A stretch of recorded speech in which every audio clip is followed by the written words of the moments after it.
Bonjour tout le monde. Alors c'est Elsa. Voilà, je reviens après plusieurs semaines d'absence sur ma chaîne. Alors tout d'abord, je voulais vous présenter mes excuses parce que lors de la dernière vidéo que j'ai faite, je vous avais dit que je reviendrai régulièrement pendant la période du confinement avec des petites vidéos sur les troubles obsessionnels compulsifs et les POO. Il se trouve qu'entre-temps, voilà, mes plans ont un peu changé. Je suis retournée travailler en EHPAD et du coup j'ai eu moins de temps pour ça, ce qui explique un peu mon silence de ces dernières semaines. Alors aujourd'hui, j'ai décidé de publier cette petite vidéo parce que tout à l'heure, j'ai un ami qui m'a envoyé en fait un lien vers un reportage sur les TOC qui a été tourné par des personnes atteintes de différentes formes de TOC de l'autre côté de l'Atlantique aux États-Unis et qui ont décidé de prendre la parole pour témoigner. Et puis voilà, et comme toujours quand je regarde des témoignages d'autres personnes concernées, ça m'a beaucoup touchée et du coup j'ai pensé à vous et je me suis dit que voilà, j'avais envie aujourd'hui de faire cette petite vidéo. Alors, en fait, il y a plein de choses qui me sont venues en tête, plein de sujets potentiels dont je souhaiterais vous parler. Souvent, un sujet en amène un autre, alors il faut que je fasse attention quand je commence sur quelque chose à pas trop digresser parce que sinon ça finit plus. Euh, mais il y a peut-être un mot-clé dont j'ai envie de vous parler aujourd'hui. Alors, c'est plutôt deux mots-clés. Alors, le mot incertitude et le mot paradoxe. Euh, j'ai réalisé que à bien des égards, en fait, l'ensemble des symptômes et des manifestations du TOC, que ce soit des symptômes qu'on arrive assez facilement à identifier ou des symptômes un peu secondaires, euh, des angoisses ou des pensées qui insidieusement infiltrent un petit peu notre manière d'être au monde et notre manière de prendre des décisions, par exemple, sans qu'on arrive toujours à identifier en fait qu'elles sont nourries par l'anxiété du TOC. Et moi, je me suis rendu compte que en fait, souvent le TOC, il nous pousse à trouver des solutions à un problème parce qu'il n'accepte pas que la réponse à cette question soit je ne sais pas. Il n'accepte pas qu'il y a toujours une part de doute qu'on ne pourra pas complètement écraser et réduire à néant. Et le TOC n'accepte pas l'incertitude. Et en fait, en ça, je pense que quand on travaille euh, au fil du temps, quand on fait ce travail sur soi, qu'on suit une thérapie, par exemple aussi d'exposition, une thérapie comportementale ou autre, ben on se rend compte en fait qu'il s'agit surtout d'apprendre à vivre avec l'incertitude, d'accepter que ces pensées, quelles qu'elles soient, nous traversent et de pas systématiquement foncer tête baissée pour chercher à y apporter des réponses, mais de les laisser en suspens, d'accueillir la sensation souvent désagréable qui est amplifiée chez nous d'anxiété et de vertige qui nous envahit quand on se rend compte qu'on n'a pas la réponse ou qu'il y a un doute qui persiste ou que et puis laisser vivre en fait ce sentiment de déséquilibre et d'incertitude. Euh, et je me suis aussi rendu compte en fait que en fait, il y a plein d'exemples précis sur lesquels je pourrais vous montrer ça. Alors déjà, quand on prend les symptômes les plus parlants et les plus évidents, par exemple des POO, euh, lorsqu'on a des pensées intrusives sur est-ce que je suis capable de ceci, est-ce que je suis capable de cela, est-ce que je suis euh, est-ce que j'ai vraiment envie de ceci ou de cela, est-ce que je suis capable de faire du mal à quelqu'un, est-ce que je suis capable de...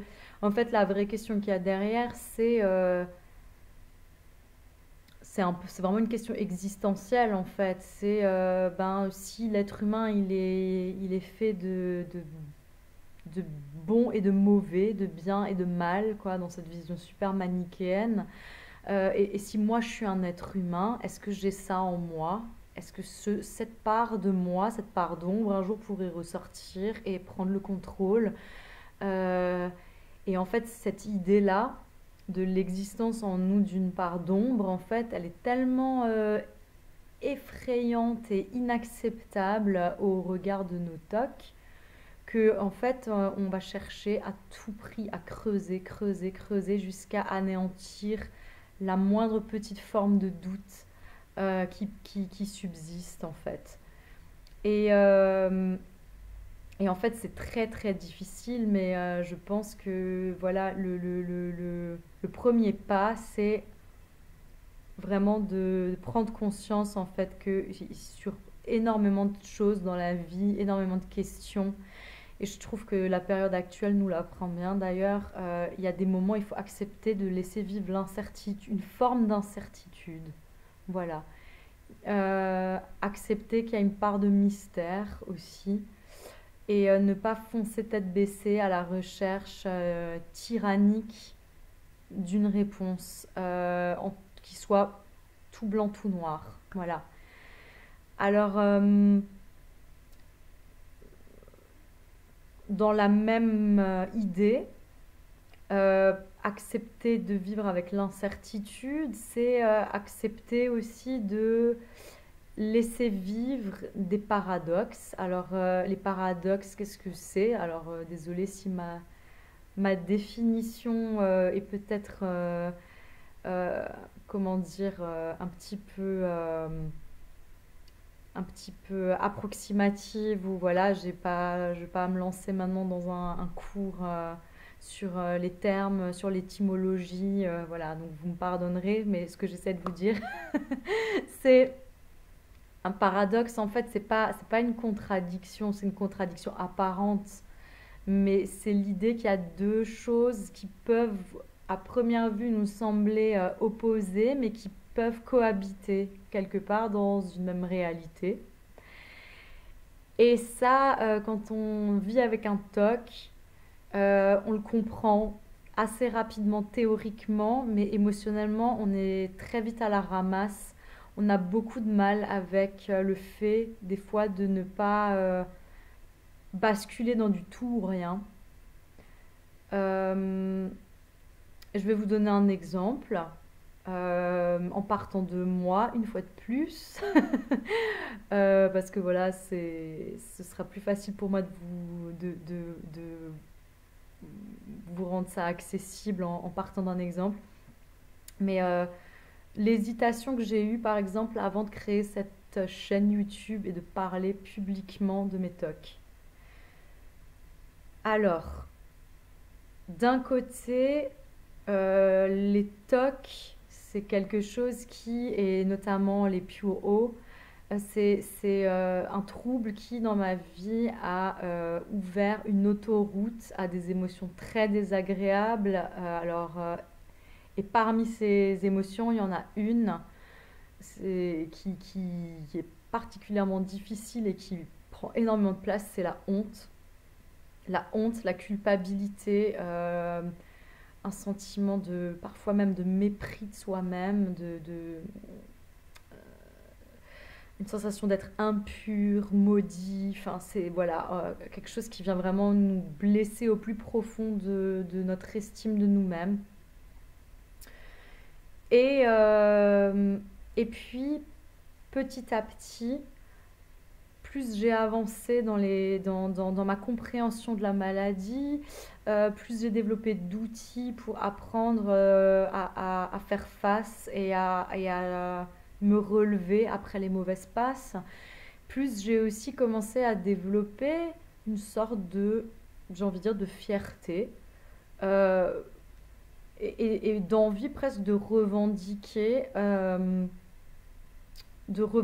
ouvertement à quel point de vivre avec une maladie comme ça demande du courage, ça demande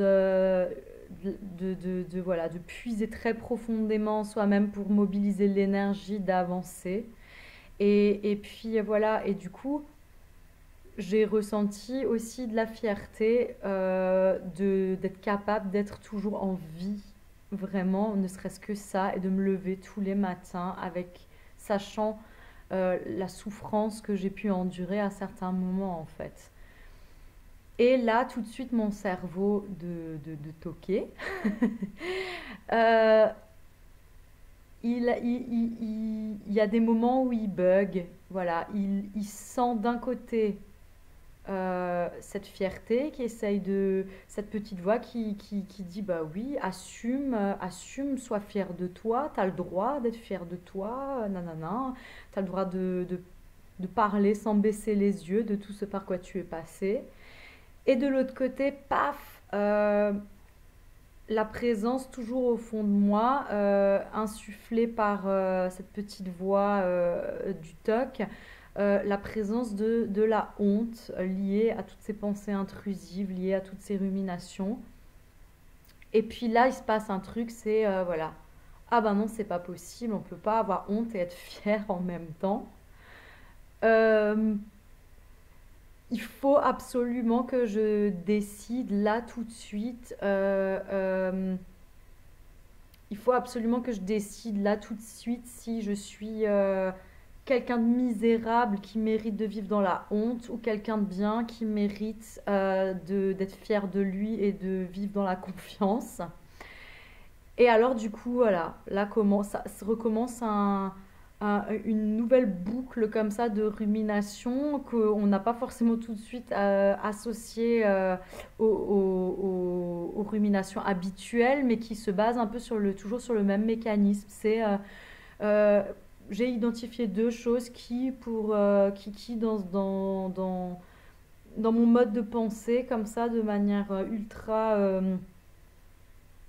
euh, ouais, j'ai une pensée réflexe qui me fait croire que ces deux choses-là peuvent pas cohabiter. Du coup, il faut que j'en élimine une. Il faut que je décide. Il faut que j'arrive à trouver la réponse.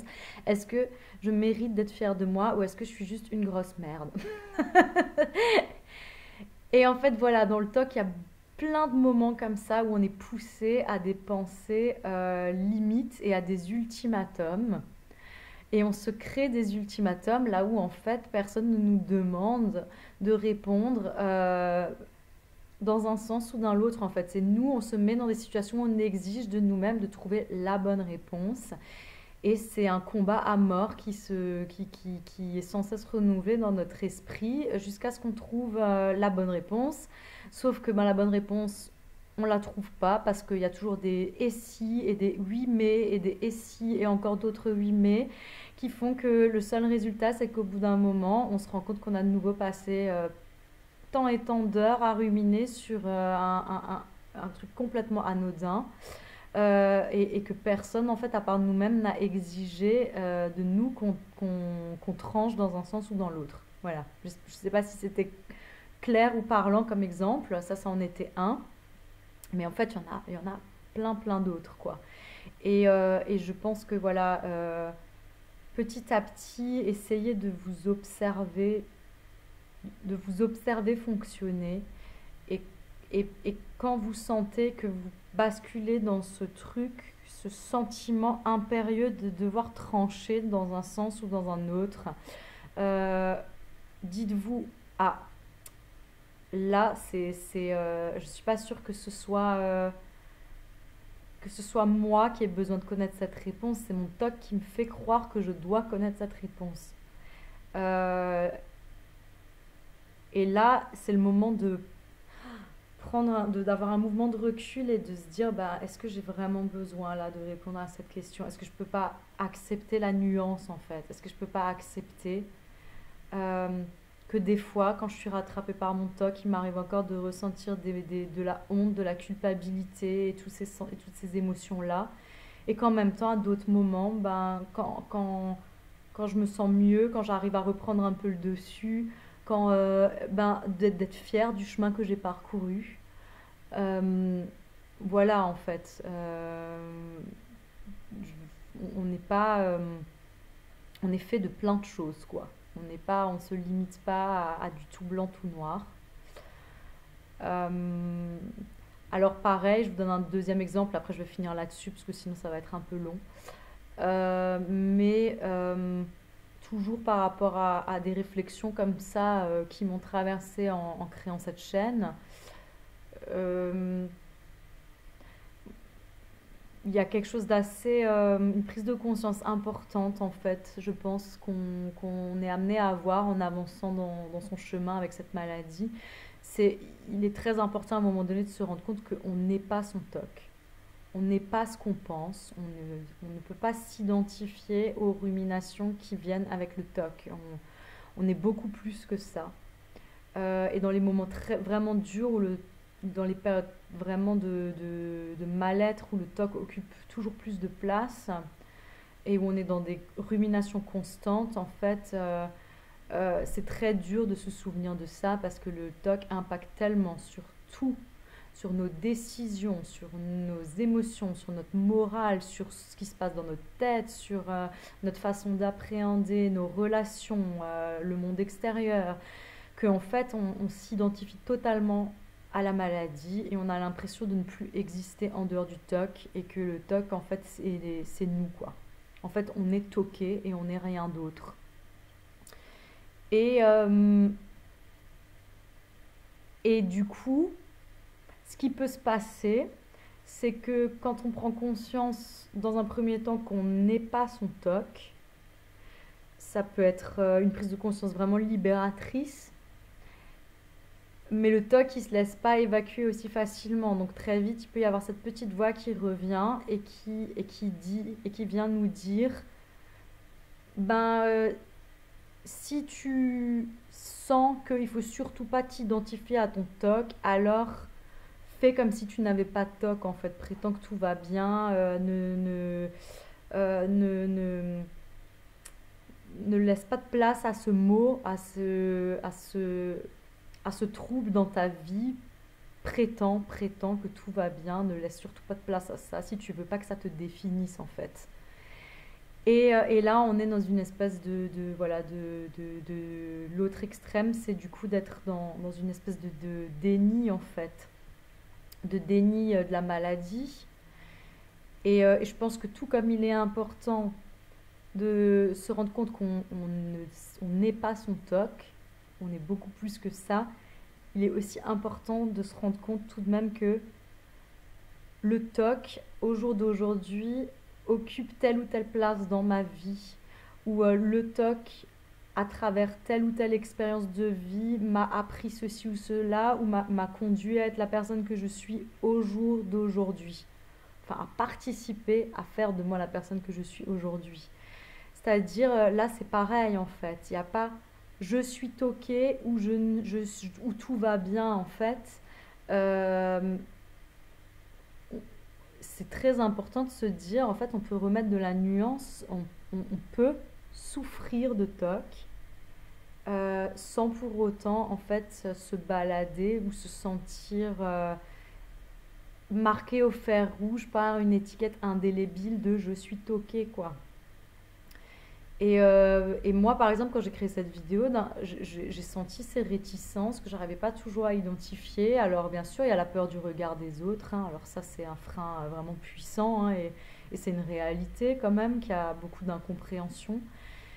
Mais il y avait aussi cette peur de est-ce que en faisant ça, je vais pas m'estampiller à jamais et moi-même, en fait, m'empêcher d'être autre chose que juste cette nana atteinte de maladie mentale, en fait. Et du coup, bah voilà, forcément, il y avait la peur que l'image que j'allais donner aux autres et le regard que les autres allaient poser sur moi à travers ça allait me renvoyer à ça. Mais c'était même plus que ça, quoi. C'était vraiment l'idée que d'accepter de porter l'étiquette de la maladie, ça allait me réduire à cette maladie. Et ça, c'est une fois de plus une pensée ultra extrémisée par le mécanisme même du TOC, en fait. C'est les peurs qui découlent de la prise de position sont comme placées sous une loupe grossissante et on a l'impression qu'on est obligé de faire un choix entre assumer totalement et ne plus pouvoir se défaire de cette image ou alors la renier totalement. Et en fait, il y a tellement de possibilités entre les deux, quoi.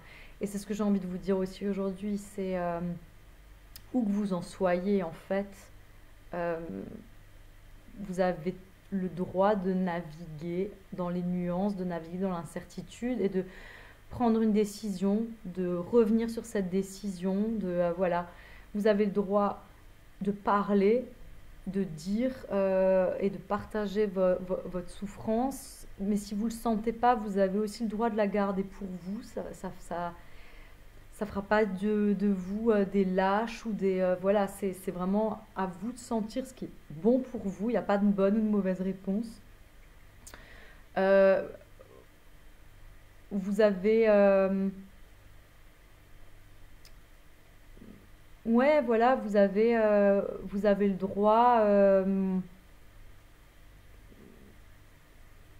vous avez le droit en fait voilà de prendre toutes les décisions qui vous sembleront être les plus justes pour vous dans un instant T. Il faut réussir des fois à voilà à ressortir de de ce sentiment d'urgence et de cette pression qu'on se met de tous ces ultimatums en fait qu'on s'impose au quotidien. Voilà, donc ça c'est voilà, c'est à propos des paradoxes qu'il faut apprendre à laisser vivre ou qu'on gagne, je pense, selon moi, à laisser vivre, hein, parce qu'il faut rien du tout, mais voilà. Et puis voilà, et puis le rapport à l'incertitude. Euh, et après, voilà, en fait, une fois de plus, j'aimerais juste terminer sur l'importance d'investir votre parcours de soins, l'importance quand vous sentez que vous vous enlisez, en fait, de chercher du soutien, des solutions,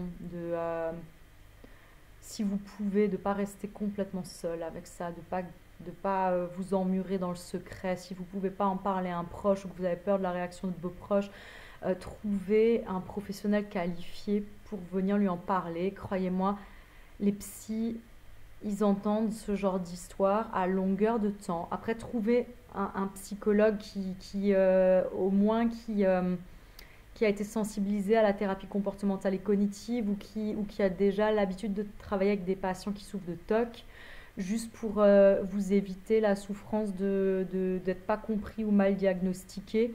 Mais par contre, une fois que vous aurez trouvé un psychologue qui peut entendre ça, n'ayez pas peur de lui parler de même les pires de vos pensées, quoi. Si vous saviez les choses que j'ai dites à ma psy, les mots qui sont sortis de ma bouche pour tenter de, de, de, de lui partager les pensées intrusives qui m'ont traversée sur des thèmes liés à la sexualité, à la violence, euh, ça me semblait une montagne insurmontable que ne serait-ce que d'aller chez le psy et ensuite de laisser ces mots franchir ma bouche. Pour moi, c'était un monde qui s'effondre, hein. Et en même temps, voilà, j'ai envie de vous dire, euh, prenez le temps qu'il vous faut, ne vous traumatisez pas, ne vous brusquez pas, mais ne restez pas sans chercher d'aide et sans chercher de soutien. Et quoi qu'il en soit, où que vous en soyez, euh, soyez fiers de tout le chemin que vous avez déjà parcouru, de toutes les journées où vous étiez vraiment plus bactère et où personne n'en avait aucune idée et où malgré tout vous avez réussi à ne serait-ce que vous lever. Voilà, vraiment, je pense que voilà, on a besoin de cette reconnaissance-là aussi parce que malheureusement on la reçoit pas très souvent de toute cette énergie que le TOC nous demande de mobiliser. Voilà. Bon, là j'ai assez parlé. J'espère que vous trouverez des informations intéressantes dans cette vidéo. Et puis, voilà, je reste disponible pour vous répondre dans les commentaires. J'ai vu qu'il y avait des personnes qui s'étaient abonnées, des nouvelles personnes qui se sont abonnées à ma chaîne. Je suis vraiment très touchée de partager tout ça avec vous et j'essaierai toujours de vous répondre. S'il y a des questions, des sujets, des particularités liées au TOC qui vous interpellent et dont vous aimeriez parler ou que vous aimeriez m'entendre réagir sur tel ou tel aspect des Pure O, n'hésitez surtout pas à m'en faire part dans vos commentaires et j'essaierai du coup d'adapter mes vidéos en fonction de ça. Voilà. Ben, prenez soin de vous et à très bientôt. Merci de m'avoir écouté.